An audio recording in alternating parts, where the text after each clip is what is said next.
So good evening, everyone. The September 9th, 2021 meeting of the Long Branch City Council will now come to order.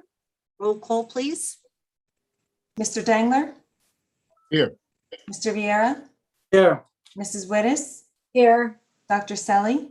Here. And Dr. Vogt? Here. And now we'll recite the Pledge of Allegiance.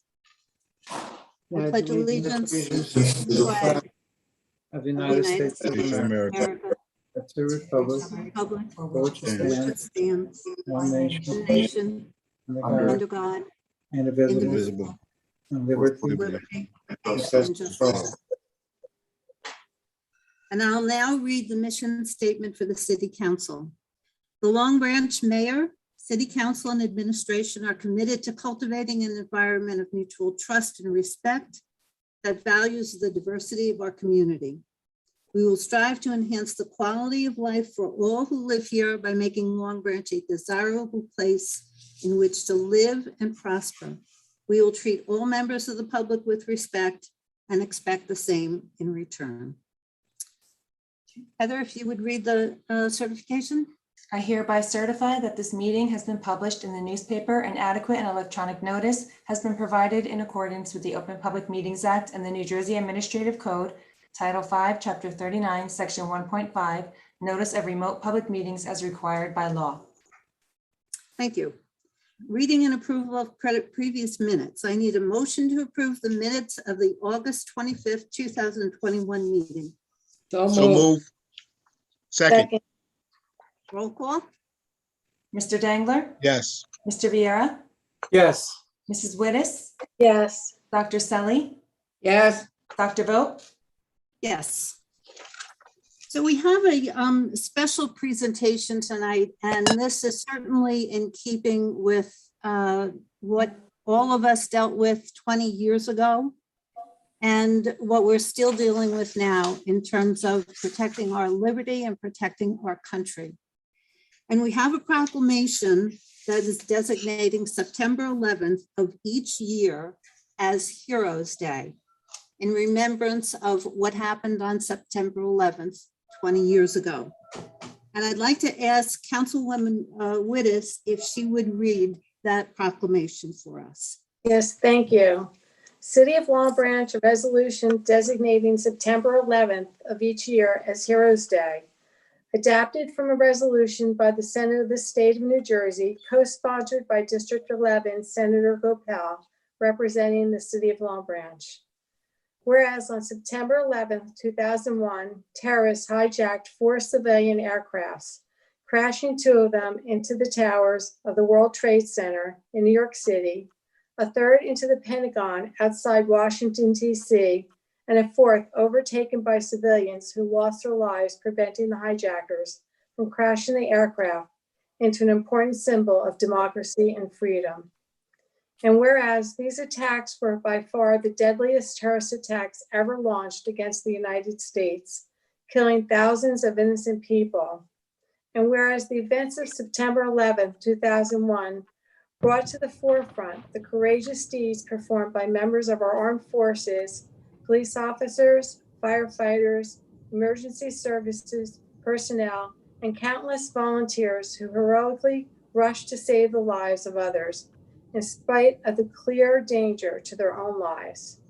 And whereas in the aftermath of the attacks, the people of the United States stood united in providing support for those in need, vowing never to forget. And whereas it is fitting and proper for the City of Long Branch to join the nation in recognizing September 11th of each year as Heroes Day. Now therefore be resolved that the Mayor and City Council of Long Branch, New Jersey, declare September 11th of each year be designated as Heroes Day in Long Branch to salute the contributions of members of the armed forces, police officers, firefighters, emergency services personnel, and volunteers to the security and well-being of our fine city, and to call upon all citizens of our fine city to celebrate this day with appropriate activities and programs of remembrance and gratitude. Presented this 9th day of September, 2021. Nice job, Rose. Very Thank good. you. Thank you. Thank you, Councilwoman Wittes. Freedom isn't free, right? We have to stay vigilant all the time. And as we said, vow to never forget. Thank you so much. Very nice job. Thank you. And now moving along to consideration of ordinances, public hearings, and final consideration. There are none. Ordinance for introduction. There are none. Public participation for resolutions and all general comments. I need a motion to open the public portion of the meeting for all comments. So So moved. Second. Any opposed? Yeah. Thank you.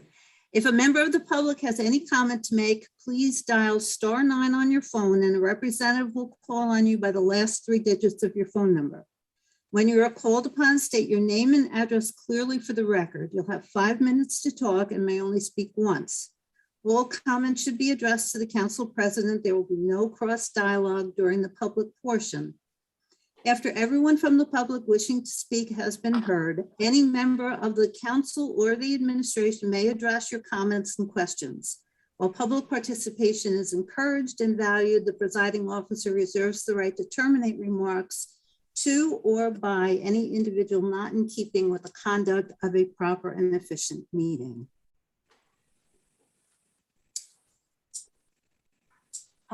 Will, do we have any callers? We have 2. Caller whose phone number ends in 350. Go ahead. Yeah, Ernest Migoli, 710 Northeast 7th Street, Boynton Beach, Florida. I'd just like to mention, you had a fireman named Todd Fighter last year get caught stealing equipment, gasoline for years, decades, from the Long Branch Fire Department. And then he gets caught. They find all the stuff in his house. Your Captain Bard's involved, your public safety director, the prosecutor. And what do? You put him in a psych hospital in Florida, and he claims, oh, you know that one day I went to 9/11 and I was out in the street about 2 blocks away? That made me steal everything. And what do? Instead of charging him as a criminal, grand theft, you get him a 2/3 disability tax-free pension with benefits for life. Now, Mayor Pallone, you and your brother, at some point, Congressman Pallone, should be held accountable. You're doing this in case after case with criminal, corrupt Long Branch police and firemen. Let me move on. Now, you got this political thing, this fundraiser, $100,000 at the butcher block. You realize what you put them through? Your code and your fire kept failing them. They couldn't open. And then all of a sudden, a deal gets worked out. They get a CO to open. And who shows up? But Mayor Pallone, his brother, Vin Gopal and his wife, and a bunch of other money-hungry re-election people. And you bring in the cops and firemen, and you raise $100,000. Again, Mayor Pallone. Again, your brother, Congressman. Again, Senator Gopal and his wife and others.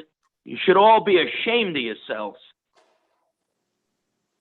Now, Christopher Waltz, look at this case. Look at this case. I did research because I've been around my whole life, born and raised in Long Branch. And I did research on a case that I knew was 2012. And you remember, April 28th, 2012, between 1400 and 1600 on West End Avenue at the Walls house, okay? Calls were made, again, with those chemicals and that explosive stuff, okay? The meth stuff. And what does your police department do? And your slick prosecutor? You turn it around with risotto and corn, and you make the call, and you make it seem like it was Christopher Walls who made the call, complaining, oh, somebody threw all those chemicals in my yard. And who'd you use? Richards, the guy who's at the prosecutor. You cover everything up.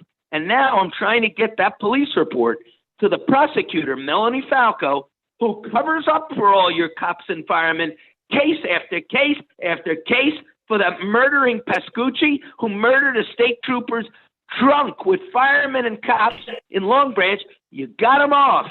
She keeps getting everybody off. Everybody off. Off, off, off. You can hear me, can't you? We Yes, can hear you, Mr. McMillan. Good. Good. How much time do I have left? You have a minute and a half. Okay, good. Then we got the King case against Pascucci. Look what you did with all your cops and firemen in the bar in West Long Branch, right? I'm not going to get into the sexual things he was doing to Kevin's daughter, the brother of, rest in peace, Patrick King. But all your cops and firemen and prosecutors, senators, and everybody's in there drunk. Wouldn't help her. She's screaming. And what is your city lawyer doing now? He's bragging, that wasn't a city event. You know, Mr. Ranone, you need to leave. You need to resign.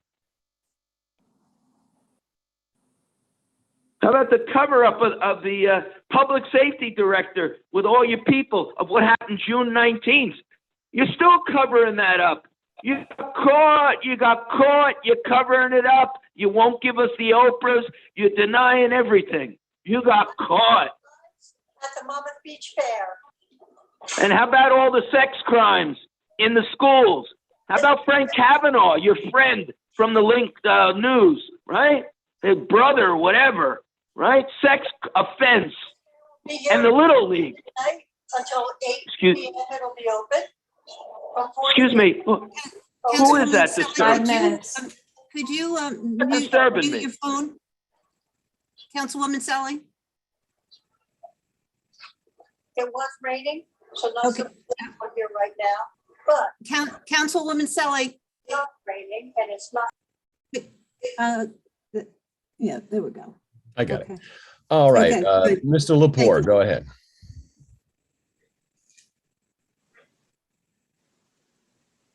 Vincent Lepore, 33 Ocean Terrace, Long Branch, requesting 1 minute notification.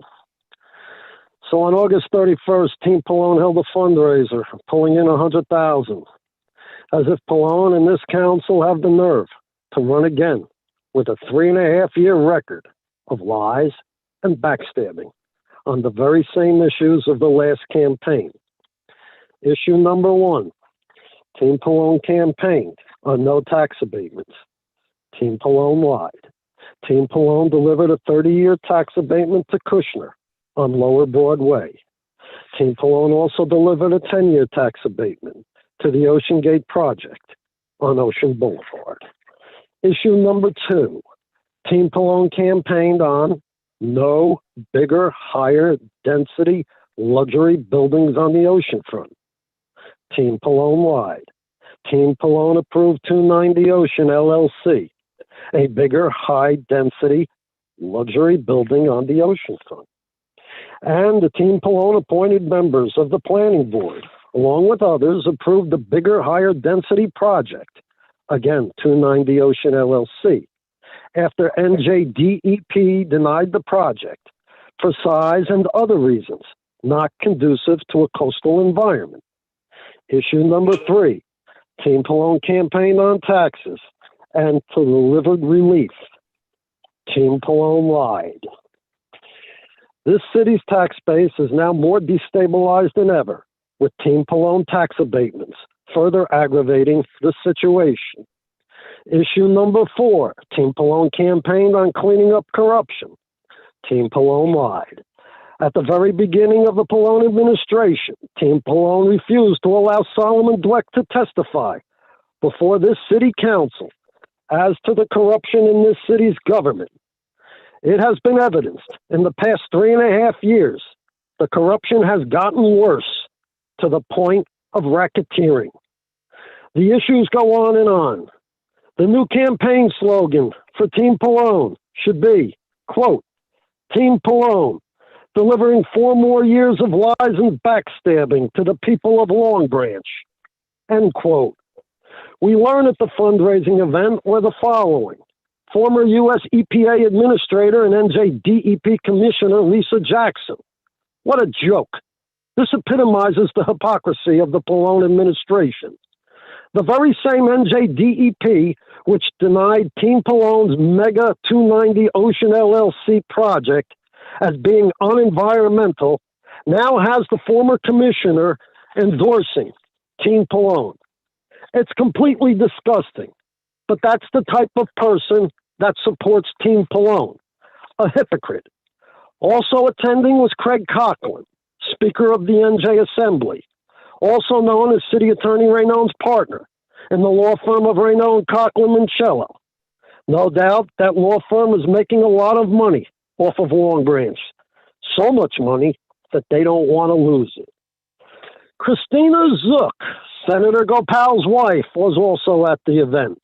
The very same Christina Zook serenading the 290 Ocean Avenue mega project through the planning board. After NJDEP denial of that very same project. Hypocrisy again. Nowhere on the record, absolutely nowhere, is it explained why Christina Zook, Senator Gopal's wife, had to recuse herself from that particular application. To this day, no one knows what her particular conflict of interest was. But then, when Team Palone gets a $2 million quid pro quo from an oceanfront developer, these things happen. Certainly, Christina Zook and Team Palone are no friend to the environment. The list goes on and on. Junk government. No Team Palone in 2022. Junk government will not continue in this city. The people of this city deserve better. They've been forgotten. And junk government and Team Palone. Thank you, Mr. Lepore. Is there any fact check that needs to be addressed? Yes. Heather, if you could just wait 1 second. Oh, sorry. No, okay. I don't have any comment with regards to anything that Mr. Yeah. Lepore said about him. Okay. Heather, please go ahead. Have you received any public comment by electronic mail or written letter? Yes, by Carol Hammer of 53 Passy Garden. During the last campaign, candidates stopped by my home and we spoke about development in town and tax abatements. Now as a council, contrary to positions given then, more and more development is approved and abatements given. Question, do you think that Long Branch has now been overdeveloped given our infrastructure limitations? How many units have been added since this team took office? And lastly, why are you giving abatements in very desirable areas? Thank you. And So- Mayor Plum will address. Council President, if you don't mind, I'd be happy to address that. If anyone wants to add after my comments, please do, but I don't think that they're necessary because I think they speak for all of us. So let me just start by saying that the statement that our clerk just read, email, is not accurate. So I'm glad actually to have the opportunity to set the record straight. So what we actually said during our last campaign was that we would negotiate better deals with developers. And we also made a commitment not to grant any abatements along the oceanfront. We kept our promise on both commitments. So we've only granted one tax abatement in the last 3.5 years, and that project is not along the oceanfront. In fact, much of the Ocean Gate project is in an industrial area in the city. And in return for the abatement, the developer paid for and built our new community pool at a cost of well over $2 million. In addition, they contributed another $500,000 to drainage improvements in the area. So there's only been one abatement. Let's be clear about that. And I want to add that we canceled the 30-year abatement that was granted to the Lower Broadway project by the last administration. With regard to the second question, no, I do not think Long Branch is overdeveloped. Remember that the population of our city has basically remained the same for decades. Having said that, we are all very mindful of the need to protect our neighborhoods from overdevelopment in the future. That is why we recently reduced the number of allowable units per acre in the Transit Village area. We also imposed new height restrictions and eliminated garden apartments in that zone. With regard to the last question, we've approved approximately 300 units citywide since we took office 3.5 years ago. Several of those units are among 3 projects on 3rd Avenue between Broadway and Chelsea.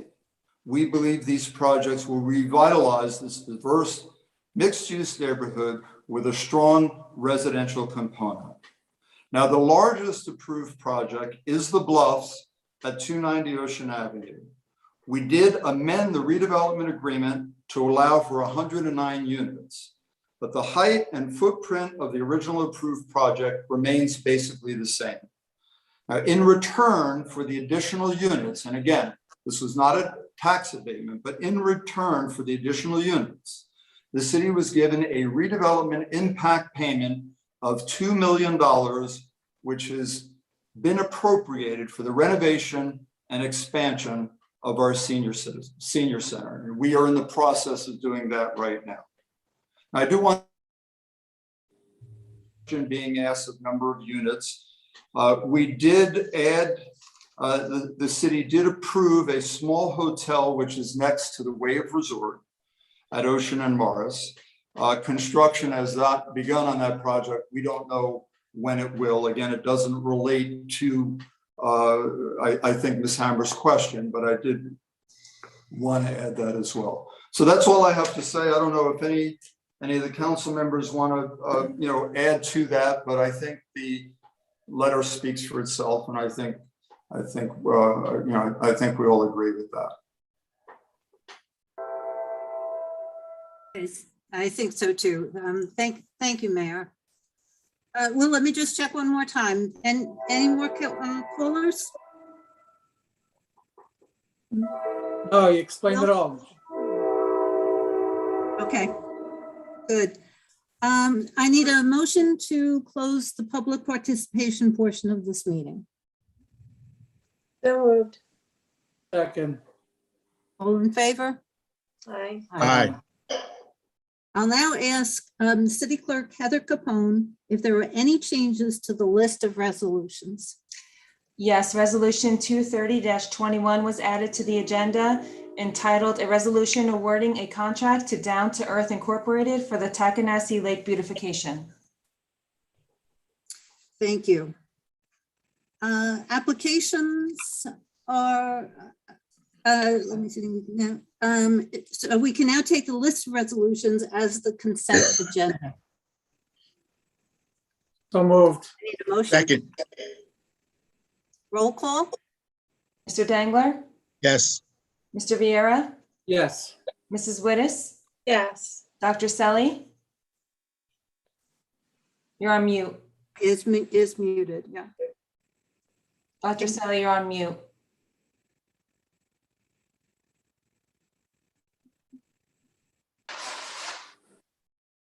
Will, can you unmute her? No, No. Dr. Selly, you'll have to click unmute on the bottom left-hand corner of the screen.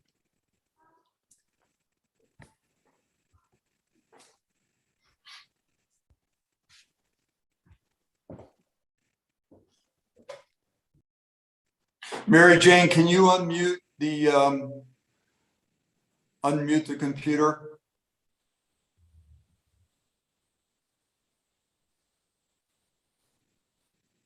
You're still muted, Mary Jane. There you go. Yeah. So Mary Jane, we're up to the vote on the resolutions? consent agenda. Are you in favor? Dr. Selly? Yes. Okay. And Dr. Vogt? Yes. Applications, there are none. Miscellaneous business for the good of the order. Councilman Dangler, why don't you start us off? Thank you, Madam President. A few things. One, I want to thank Danica for posting the NAACP and Trinity AME Church in regards to our book bag event. Had to be posted twice. We had a rain date with the weather we've had over the last few weekends, but it was still successful. and we were able to still give out the 200 book bags, even though we had to have a rain date. So I want to again thank Danica for reposting that for us. The second thing, I want to thank the Recreation, Carl Jennings Department, the beach, the summer help, and certainly Department of Public Works. I think they did a wonderful job keeping our beaches clean and safe, and also helping our young people have jobs for the summer. So I want to commend them for that.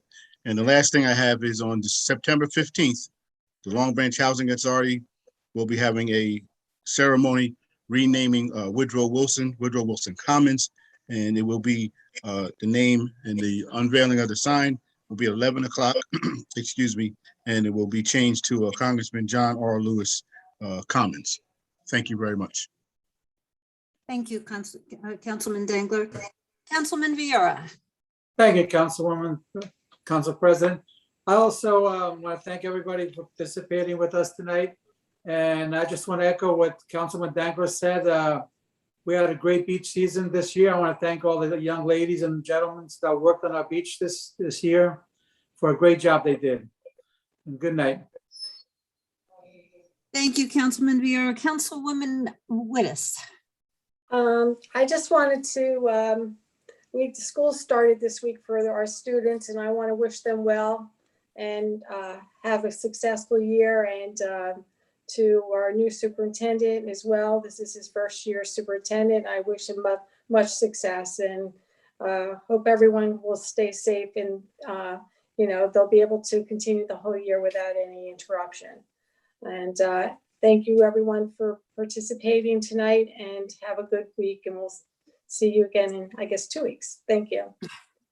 Good, thank you. Councilwoman Selly. We had a very busy workshop, and we also had a very busy agenda. It's hard to believe that summer is over and we're into fall. We had a very, very busy summer on the beaches, and I would like to publicly say thank you to everyone who participated. Public Works, Stan, thank you for everything. And we should be very proud of our city. We have a wonderful beach, and a lot of people took advantage of it, and we now have our own municipal pool. So with that, I would like to say good night and thank you for attending. Thank you, Dr. Selly. Mayor Pallone. Thank you, Council President. I wanted to take this opportunity to remind our residents. Sorry, I just lost. Bear with me. Thank you. I want to take the opportunity to remind our residents that this Saturday, please join us along with other shore towns in conjunction with the Monmouth County Commissioners to honor the lives lost and the fearless display of heroism by rescue teams and citizens who responded to the tragedy on September 11, 2001. So everyone is invited to participate by going to West End Beach. The West End Beach entrance near the concession stand. We'll use our cell phones to light up the skyline at exactly 8:46 this Saturday, September 11th. And like I mentioned, apparently most, if not all, of the shore towns in Monmouth County are participating. I also want to thank our Long Branch Police and Fire Department employees and volunteers who responded during 9/11. We thank you for your heroism, and we put their names up on the website. I think we are on Saturday, but again, thank you to those men and women who helped on that tragic day 20 years ago. This Saturday, we're going to have a movie at West End Park, September 17th at 8 o'clock. The Goonies will be shown. This is free fun event for the whole family. On Sunday, the 12th, that's this Sunday, Motions is having their annual music event on the beach in front of Festival Plaza. I believe that's between 1 and 4:30. Come Fly a Kite on September 18th on the beach at South Bath Avenue. Kites will be provided. This is a free program and family friendly. This was a really nice event last year. We had about 20 families who flew kites, and it was just a very visual, pretty scene. And we're doing that again. So please, I think that's a sign up with the Recreation Department. I'd also like to thank both our Recreation Department and Stan and Public Works for all they did this summer with our beach, with the community pool, with the various recreation programs that we had, helping with just the flowers all over the city. And we have a lot of things planned in the fall and the winter, and that will continue with both those programs again. And then finally, I mentioned this last week, but our vaccination clinic in partnership with the VNA is back for people that wish to get vaccinated that have but not yet received their first shot, need to receive their second shot, and for booster shots for those who are currently eligible. The clinic will be ongoing at the Bucky James Community Center at 231 Wilbur Ray Avenue. That's every Tuesday and Thursday from 9 a.m. until 4 p.m. Walk-ins are welcome. Please bring your ID, insurance card, and COVID-19 vaccine card if you're receiving a booster card. And if you do not have insurance, the shot is still free. Pfizer, Moderna, and J&J shots are all available. And if you have any questions, please call our health department at 222-7000, or their direct line is 732-571-5665. In the next couple of weeks, we'll be announcing our schedule for the Arts and Cultural Center, which will include some new exhibits, events, and programs for kids and adults. And with that, thank you. So after hearing everybody's reports, if you don't think this isn't a busy city, that's really jumping with some wonderful events. It's very, very impressive. So a few comments that actually weren't made so far. I would like really on the part of the whole council and administration to wish happy holidays to our Jewish colleagues and friends. And I would add one event that hasn't been mentioned yet, and this one is one that actually touches my heart, having attended it several times. It's the art exhibit that is put on by Shore House, and I think many of you know that Shore House is our center for independent, is a center for independent living. And they do an art exhibit for about 2 weeks every year, and the art is just extraordinary. And the name of their exhibit this year is I Am, the Art of Recovery. And they're going to have an opening reception at our Arts and Cultural Center right on Broadway, our new center. It's going to be on September 24th, 5 to 7. That's a Friday night. And they will actually be honoring our mayor, John Pallone, for his support for making all of this happen in terms of our Arts and Cultural Center. So it's a wonderful event, and their art is for sale. At least it was the last time that I went. And it just helps support all the members of Shore House. So I encourage you to try to make it there. And last, kind of in keeping with our proclamation about September 11th, and certainly the event that the mayor mentioned, for all of us to recognize these are very difficult times that we're going through in terms of what happened to our country, what currently is happening to our country, and all of the challenges people are facing, whether it's the storm, whether it's the lingering remains of COVID, whatever, the transitions that we're all going through in terms of students going back to school, some people going back to work in different environments, in different settings. And all that being said, I would just encourage all of us to be kind to ourselves and be kind to each other, and to recognize these are difficult times. And if we can reach out and help each other through it, it's the best thing that we can do. So with that thought, we will leave you for the next 2 weeks. And if I could have a motion to adjourn the meeting. So moved. Second. Thank you. And good night, everybody. Good night. Right.